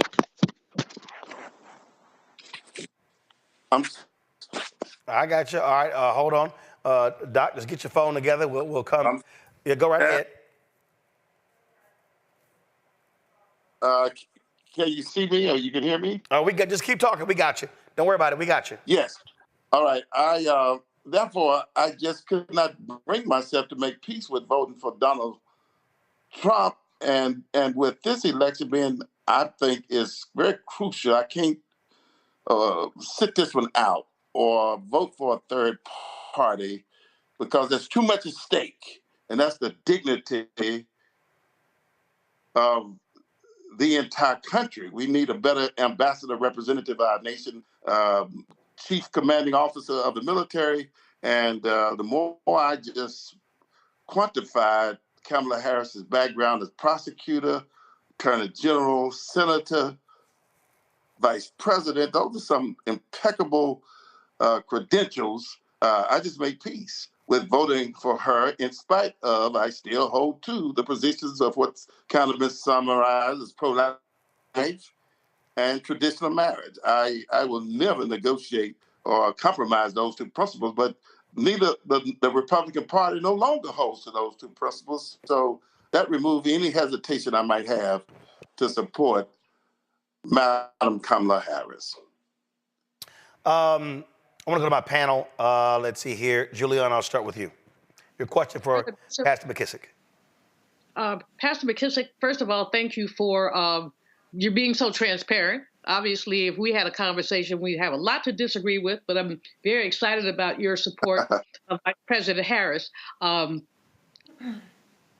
You're getting brushback or pushback from some of your white evangelical friends. Have you actually, they just scamming you online, or have you actually had an opportunity to talk to some of them to explain, especially what I was moved about with your letter was your references to your mother.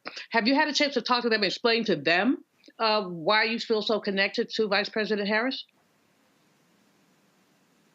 I got some telephone conversation appointments lined up to have that conversation with people I respect and who say on one hand they understand, but they're disappointed because they can't get past what they see are the sins and the immorality of the Democratic Party because they never stop to quantify insults, also sinful to demean people based on inalterable factors are also sinful. So, yeah, I'm having some conversation privately about it and just letting them know that these are my convictions. My mother raised me to be an independent thinker.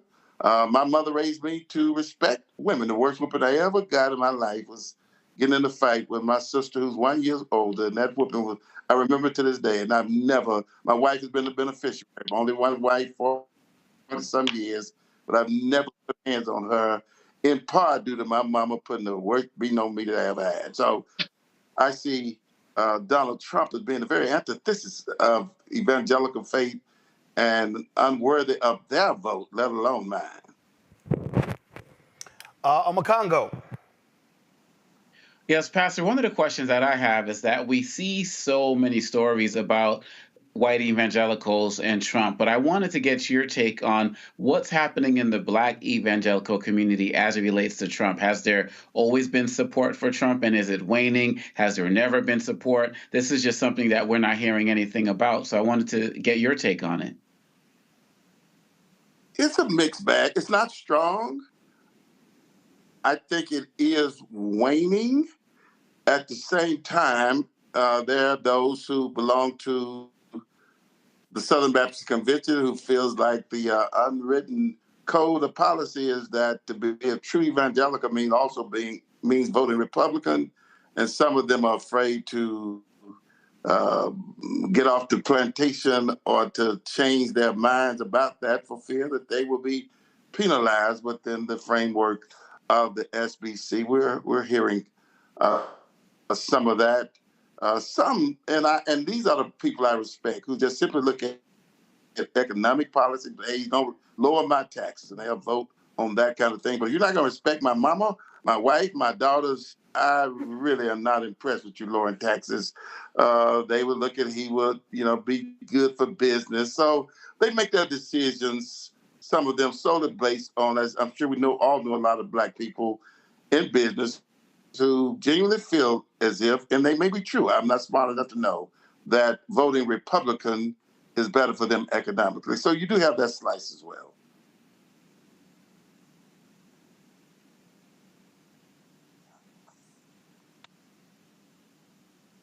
Renita. Did I lose you all? No, you're good. Renita?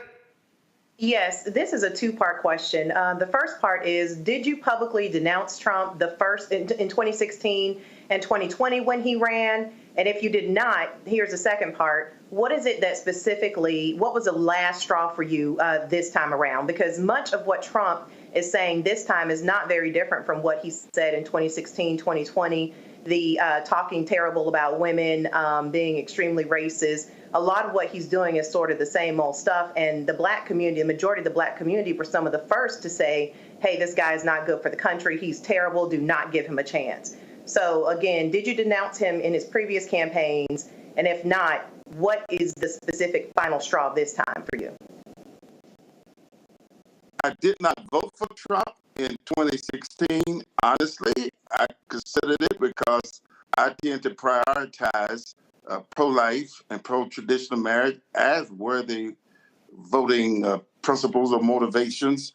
And he had not abandoned those two planks in the platform at the time, but I heard an interview by a Black journalist. I wish I could call his name. I think he worked for NBC. And he asked Trump, what would he do to improve race relations? The Trump response was stop and frisk. He went through a whole ordeal about Black crime. And the question had to do solely with healing race relations. I'm thinking to myself, wait a minute, he must view us as criminals, that he'll answer questions about healing race relations with combating Black crime. I made up my mind that moment that I would not vote for Trump. And in 2016, I began to make peace with Hillary on the basis I thought she would be far better on the race question. And that's the first time I voted for a Democrat since Jimmy Carter in 1980. And in 1984, I voted for Ronald Reagan because at the Democratic National Convention, I heard Jesse Jackson speak affirmatively about people on Social Security in a same-sex relationship, the other person being entitled to their Social Security benefits.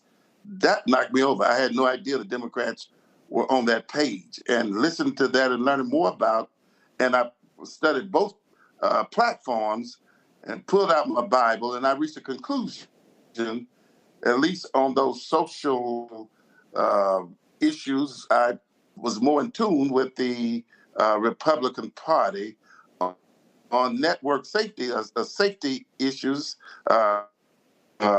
such as, child care and housing.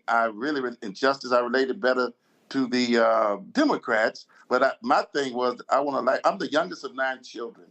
My mother was graduated in May '56. I was born in June '56. My dad was poor. My mother was getting a teaching degree. Point being, my mother had every reason to abort me, and I'm so glad she did. And I don't want another black child, or Hispanic, or Asian, or white child to be aborted, because I wouldn't be on this phone with you right now if my mother had chose to abort me for economic reasons. So I fight for the protection of all lives in the womb. Well, Pastor McKissick, I appreciate you joining us. Trust me, it's going to be quite interesting, those conversations you had with some of those white evangelicals.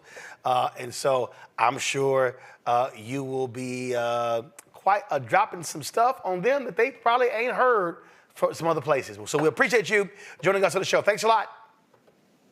Thank you, Roland. God bless you. Goodbye. All right, folks. Be right back. Roland Martin Unfiltered on the Black Star Network.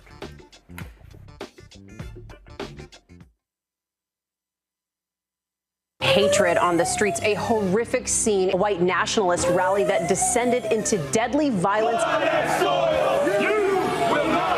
White people are losing their damn minds. As an angry pro-Trump mob storms the U.S. Capitol, we're about to see the rise of what I call white minority resistance. We have seen white folks in this country who simply cannot tolerate black folks voting. I think what we're seeing is the inevitable result of violent denial. This is part of American history. Every time that people of color have made progress, whether real or symbolic, there has been what Carol Anderson at Emory University calls white rage as a backlash. This is the rise of the Proud Boys and the Boogaloo Boys. America, there's going to be more of this. Here's all the Proud Boys, guys. This country is getting increasingly racist in its behaviors and its attitudes because of the fear of white people. The fear that they're taking our jobs, they're taking our resources, they're taking our women. This is white fear.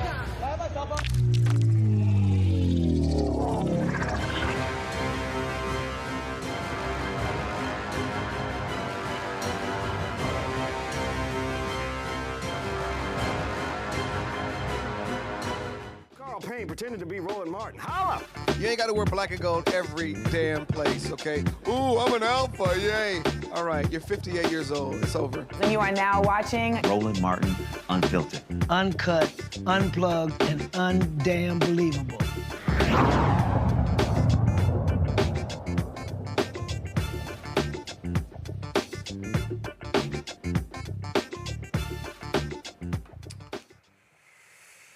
All right, folks, welcome back to Roland Martin Unfiltered. First of all, y'all on YouTube, hit the doggone like button. A bunch of y'all sitting over there, y'all commenting, y'all ain't hit the button, so we should easily be at 3,000 likes. So let's get this thing going. In Florida, the trial for the white woman charged with fatally shooting a black mother through a door has begun. Jury selection got underway today in the Susan Lawrence murder trial. She shot Ajike A.J. Owens on June 2nd, 2023, through a locked metal door and killed her when the mother of 4 approached the home to confront Lawrence over throwing a pair of roller skates at her kids. Owens' children, all under the age of 13 at the time of the shooting, were at the scene when deputies arrived. Lawrence says she feared for her life. She faces a maximum penalty of 30 years in prison if convicted of manslaughter.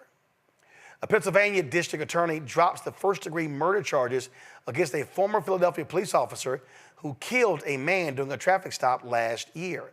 Mark Dial is now facing charges of third-degree murder, voluntary manslaughter, and aggravated assault related to the August 14, 2023 killing of 27-year-old Eddie Irizarry. Dial shot and killed Irizarry shortly after Irizarry parked his car after Dial and another officer attempted to pull him over for driving the wrong way. Body cam footage shows how Dial opened fire on Irizarry in a matter of seconds of approaching the car. At the time of the shooting, officers believe Irizarry had a gun. However, he did not have a firearm. According to the Philadelphia Inquirer, prosecutors were effectively forced to drop the first-degree murder charge by a judge after failing to tell Dial's attorneys about a key piece of evidence they intended to use against him at the trial. You know what? When we think about these two stories here, first I'm going to go back to the Florida story, Renita. I mean, you know, it's outlandish when you have these stand your ground laws and then these open carry states where people sort of have this mentality that they can behave any way they want to and the law will protect them. And a lot of these conservatives, what they've done is they've done this. They've created this. They've actually made this easier for folks to shoot and kill others. Absolutely. And to your point, the reason that these people feel like that they can just do whatever is because statistically, that is what is proved in court. So with the stand your ground laws, some states also call it the Castle Doctrine law, which basically says that if somebody is on your property, or even in the case of Lucy McBath's son at the gas station where a white man said that he felt threatened.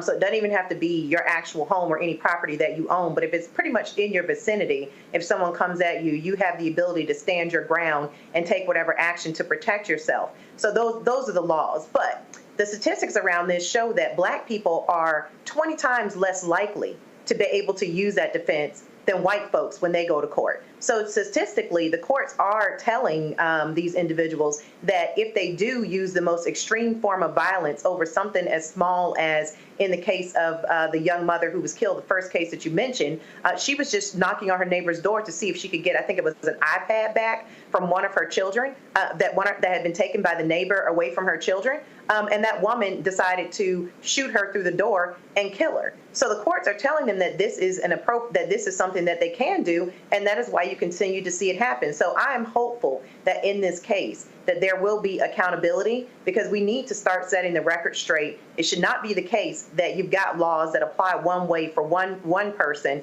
but doesn't apply another way for another. And at the end of the day, everybody wants to be able to have to be able to protect themselves if they are being attacked. But in no universe is it appropriate to just say that you can completely use the level of force that this woman used in killing this young mother all over an iPad. Makongo, you know, this is the problem that we're facing, where you have these people, these Republican lawmakers, making it easier. You got DAs and cops who are like, don't do this because y'all are making our jobs harder. So the people who say they respect the blue, it's amazing how they ignore them when it comes to these gun laws. Absolutely. And we can take it back to George Zimmerman as well. He's calling the police and they're saying, don't intervene, don't intervene. Oh, I'm tired of these guys getting away with stuff when the young man was just walking home. We can also talk about the situation with Ralph Yarl as well, you know, the incredible student who's dealing with this. And the challenge with these two stories, Roland, is that it's like we're getting it coming and going. So we have the situation with what the police are doing, and then we have people who are regular citizens who feel like they are deputized to do whatever they want against Black people. And this woman doesn't even go chasing for Black people. She just shoots through her door, similar to the case with Ralph Yarl as well. And we have the marches and we fight and we hope for justice and the like, but these are still people who are not coming home. You know, these are still people who, you know, these kids who were all under 13 at the time, you know, will never see again. And this is the challenge. And this is what people have to understand when we talk about Black Lives Matter, because in so many instances, they just do not. They matter here and they matter in our communities. But we have to make sure that when we're talking about this election, it's all connected, because we can vote in leadership that's going to put incentive structures in place that's going to make people feel like they can't just shoot through the door, that they can't just shoot an unarmed Black person, that they can't just hunt somebody down and do what happened in Georgia as well. You know, we have to make sure every single day that we're fighting for this. And my hope is that the more that these stories, and I was talking about Arbery earlier, and my hope is that the more these things get televised and the more officials we get in who can actually, as Dr. King said, you can't legislate morality, but you can regulate behavior. These cases start to make these things go down, because we're losing too many people of all backgrounds, of all ages in our community because of situations like this. Julian? This woman who killed shot through the door. First of all, there's no justification for shooting through a door. Again, as Renita said, over an iPad, but there's no justification for that, number one. Number two, this woman had she's called the police 8 or 9 times in her neighborhood. Others talked about her as a nuisance neighbor. There has to be something one can do. And she probably was J.D. Vance's best friend, child cat lady. Neither here nor there, and that wasn't nice. Neither here nor there. The bottom line is that we have a slogan that Black Lives Matter, but the reality is that Black life is cheap. Black life is cheap in the eyes of the law. People very rarely have to deal with the consequences of their action. I bet you this lady's going to plead elderly. You're almost speechless, but then again, you're not. This is a pattern in this country. It's been happening since we got here. Callous killings of Black people for reasons real or imagined. She was fearful of her life from some children. Give me a break. What she was she was steeped in caucasity, and she believed she could get away with it because guess what? Omakonga was right. Folks like her have been getting away with it since we've been here. So I hope that they throw the book at her. The police in Philly, again, that's not unusual. We see this every day. The question is when not our Black people or people of color, but when is our nation going to rise up and say, this is enough? We're tired of young people being shot, mothers being shot, joggers being shot, primarily because of the color of their skin. Well, they don't mind it because it's not them. And then when all of a sudden it happens to them, then attitudes change. And so, look, we keep saying it, until these white women, these white mothers and others stand up, like what happened in Tennessee, you're not going to see any of these changes. And look, we saw what happened after Sandy Hook. They didn't do anything when kids were slaughtered. Oh, no. They got to feel maximum pressure, but it's not just protesting. They have to feel it at the ballot box. All right, folks, which brings me to this. So my frat brother, Matthew Bradford, hit me up and said, hey, man, I want to see you in this shirt. So there's a sister who is out of Florida. So she made this shirt. It's called Dacia's Designs. She's an AKA there. And so Dacia has her company. And so, of course, everybody's talking about my black job. She sent me this here. My black job is voting. And so she's selling this shirt. And we get a promo code. If you use the promo code Roland, you get a discount on the shirt. And so if y'all want to get this shirt, man, absolutely get it. Go to DACIASDESIGNS.com. DaciasDesigns.com. Again, the promo code, use the promo code Roland if you want to get this shirt. And any of y'all who get this shirt, take a picture, post it on social, and I'll be sure to show it right here on the show. So go to DaciasDesigns.com to get my hashtag Black Job is Voting t-shirt. And yes, she did it in the right colors, black and gold. But you ain't got to wear black and gold. She has it in all Divine Nine. First of all, calm your little self down, Julian. Okay? Calm your ass down. Okay? All I said is it would have been nice in red and white, Roland. First of all, if you calm your ass down, and let me tell you, she got it in other colors. Golly. See? Y'all don't know how to do that. Well, baby, nice. Yes, she has it in other colors. She has it in all Divine Nine colors and other type colors as well. So just letting y'all know, if y'all get the shirt, use a promo code and say, man, nice, it had it in other colors. See, y'all just gonna make me cuss. You just want to cuss. No, you're gonna make me cuss by going there. So yes, there are multiple colors. She's out of Atlanta, so y'all can check it out. They got different colors, different color schemes. You can get the shirt. You see right there all the different colors right there. They got pink and green. They got red and white. They got purple and gold. They got blue and white. They got all the colors. Y'all can get them there. But we all know the best looking color is black and gold. So get y'all My Black Job is Voting t-shirts, and I want to see y'all rock it. And so, Dacia, I appreciate you sending me this shirt. Matthew, I appreciate you connecting me with her as well. And so y'all use the promo code Roland. We'll be right back.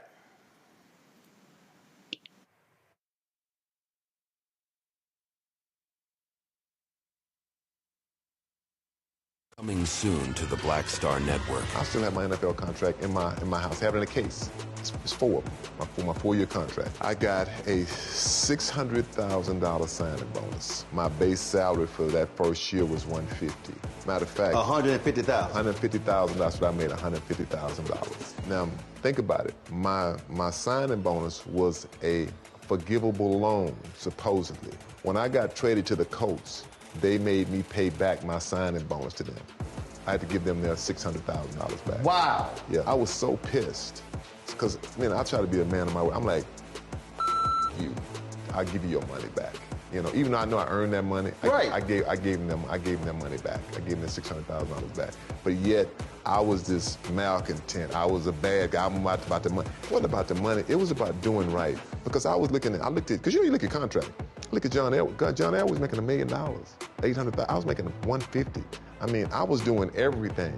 And I'm like, but yet I was, I got so many letters, so I just play for free and all that kind of stuff. You don't forget that kind of stuff. Right. That stuff is hurtful.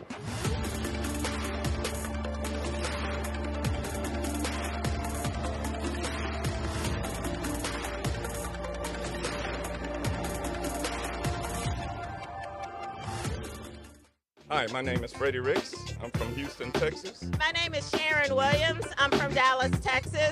Right now, I'm rolling with Roland Martin, unfiltered, uncut, unplugged, and undamn believable. You hear me?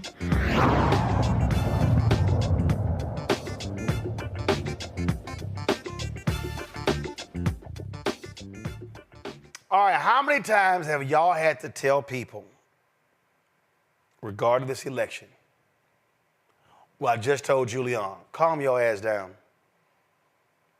How many times have you tell people, I need y'all to woosah, I need you to breathe, I need you to relax. It's amazing how there are people who literally every day, oh my God, you see the new poll? No, I didn't. Why? Because it's a snapshot in time. I'm not about to go crazy. But it's real. Joining us right now is licensed clinical psychologist, Dr. Raquel Martin, joining me now from Nashville, Tennessee. Doc, it is a trip how some people, they every day, every event, every speech, every press release, and I'm like, yo, I'm gonna need you to chill out, calm down. It's 80 some odd days. You gotta pace yourself. Yeah, I will tell you the same thing I tell my husband when he says that. Never in the history of calming down has telling someone to calm them down as well. So it's easier said than done for most people. Look, I'm gonna tell you right now, my whole staff knows my absolute favorite phrase is, I'm gonna need you to calm your ass down. I'm sure your staff loves that. I'm sure that's their favorite phrase. That's my favorite, because I'm telling you, I don't, like when stuff gets crazy, I actually, it's like people think, oh my God, Roland, you're just energy. No, when stuff gets crazy, I actually get quieter, calm. I've been in 3 car accidents and I was literally like, you okay? Like not freaking out. So I'm always like, in a moment of anxiety, you actually need to calm down and bring yourself down and just think and process versus just constantly just hyping yourself up where you're hyperventilating.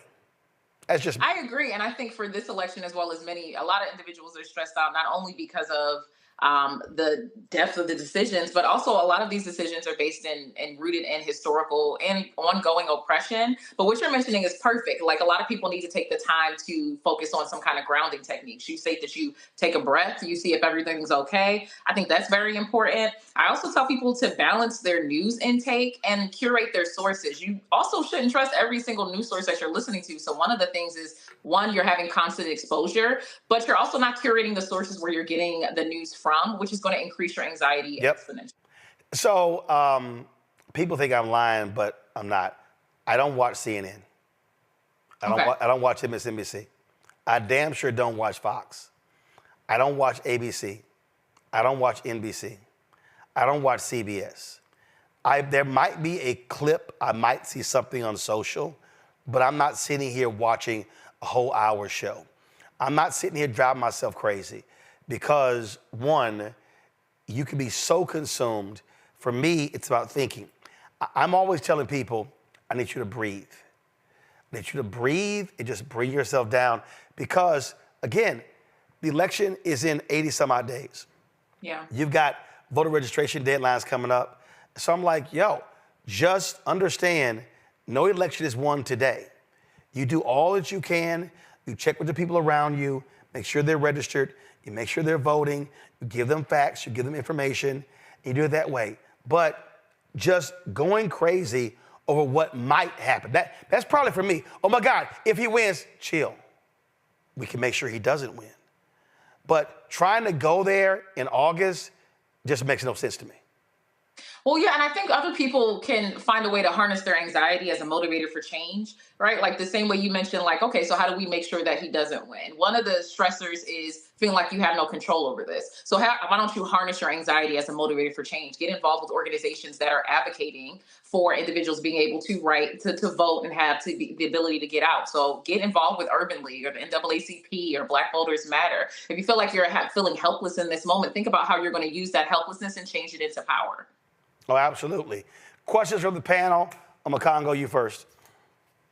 And Doc, we already know what he does. He does hot-ass yoga. Yes, I do. That's right. BikramYogaWorks.com. Come on through and get in the hot room with your boy. And look, hey, it works. And so I advise everyone to get involved. Dr. Martin, my question for you is, I've seen so much in the news about the Harris and Walz campaign and this idea of bringing back the joy. Is that something that you have seen as a reason that people should continue to stay involved because they can now do it in a space where they can campaign and be happy as opposed to campaigning with, the doom and gloom about some coming anarchy? Do you feel a different kind of vibe in the country right now, or is it just us who consume news every day? I'm gonna be honest, the vibe that I feel is there's a lot of Black women who are preparing themselves to be attacked in a way that they've probably never been attacked before in life, because I think people underestimate how much individuals do not like us and just bracing themselves for that. And I'm also like, I'm from Philly. I'm a very East Coast person. I can see the aspect of joy, but I more so see it as you do what you have to do. you get out there and you have action, and it doesn't mean that you're going to enjoy every single aspect of it. So I would say more people are actually experiencing resistance fatigue. They're exhausted. They know they got to put in some work, but they're also getting numb to the work that they have to put in. That's why it's important to kind of take a step back, because if you're in it so much, you start to become numb to all the things and you can't even critically think. News is meant to be a resource, but you're also supposed to use your critical thinking as well. I hope a lot of people have joy in it, but I can see a lot of people being more stressed than anything if they feel hopeless and if they're not trying to figure out a way to get involved. You feel like everything's out of your hands, and that's anxiety producing in the first place. I mean, nobody walks around with their eyes over their hands over their eyes. You want to see where you're going. Yeah, absolutely. Renita. Thanks for being on the show, Dr. Martin. As a former elected official, I pay more attention to what elected officials are doing than the voters. Not that I don't pay attention to the voters, but I really am honed in on what elected officials are doing, because far too often the accountability is missed for elected officials about how they contribute to some of this stuff. So my question is, don't you think that both parties are in this sort of cycle of every time there's an election telling the voters that every election is the end of the world? Isn't that contributing to, do you think that potentially is contributing to some folks who already experience anxiety and live with anxiety on many different issues that they deal with in their life? Maybe that is also contributing to amping up their election anxiety. Oh, definitely. I think fear mongering is one of the things that contributes to a lot of people voting like, okay, I have to do it right now. But I think one of the biggest things that I think has been pushed more is it's not solely the presidential election that has to be advocated for. It's all of the local elections as well. But I think fear mongering is used as a technique because if you think it's going to be the end of the world, one, you're going to have anxiety, but you're going to have anxiety while you press that button. So I think that does contribute to the stressors. I think it's also contributing to people feeling like they have to stay plugged in every single second because they think that they're going to miss something, some life-altering moment in the 10 minutes that you walked away from CNN. And I always say, if there's an alien invasion, I'm sure you will know. You know what I'm saying? It's like I think that that's a tool that's used for many things. If we're even talking about like activism, and if we're talking about the justice system, fear mongering is one of the ways that individuals advocate for having more weapons than anything, because they're like, well, what are you going to do without them? Maybe have some collective action with the community, but it's worked for many people. It's as American as like apple pie and oppression, honestly. Julian, Miss, calm your ass down. You know what? When people tell me to calm down, I become agitated, just for the record. Which is why you need to calm your ass down. Back at you, bro. You know? But sis, I appreciate what you said contextually. I wanted to share with you that the political class of Black women, we are feeling joy. You know, a group of us do a call every Sunday, Win with Black Women. We've been going long. It's a call where 44,000 women came on to support Kamala. And we've got icons who basically are talking about how they never thought they would live this long. So there's some joy there. My concern, however, the political class is not the majority. It's the people who care about politics, who keep the TV on all the time, who, you know, can tell you the line, chapter, and verse of Project 2025, which is scary, by the way.